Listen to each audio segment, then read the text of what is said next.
काय कार्यकर्ते?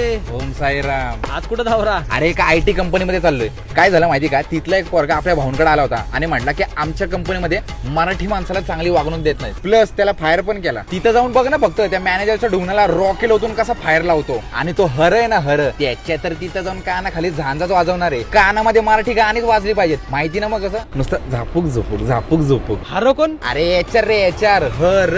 त्याला तर आता तिथं जाऊन हर हर महादेवच बोलायला लावणार आहे. महाराष्ट्रात राहून तुम्ही मराठी माणसावरती दादागिरी करताय. तुम्ही हिंदी बोला, इंग्लिश बोला, आम्ही काही जबरदस्ती नाही केली की तुम्ही बोलूच नका. त्या पण चांगल्याच भाषा आहेत, पण महाराष्ट्रात मराठी भाषेला आणि मराठी माणसाला प्राधान्य आणि रिस्पेक्ट मिळालाच पाहिजे. पण कुठेतरी आपलं पण चुकतं रे. त्यांना मराठी येत नाही म्हणून आपण ऍडजस्ट करून हिंदी बोलतो, पण ते आपल्यालाच घुरीत धरून आपल्यावरतीच माच करतात. परत आता तो महाराष्ट्रात थंड खेळ येऊन गेला.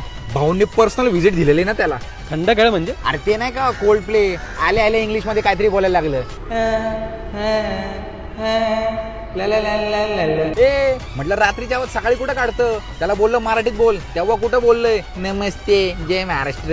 एक झापड मारली असतं ना, त्यांनी काठीनं घोंगडं पण गायला असतं. एवढी ताकद आहे मराठी माणसाच्या हातात. तुम्ही ख्रिसमस आणि न्यू इयरच्या 5 दिवस सुट्ट्या देतात, पण मराठी सणवाराच्या दिवशी तुम्ही एक पण दिवस सुट्टी देत नाहीत. एक सांगतो, महाराष्ट्र मराठी माणसाचा आहे.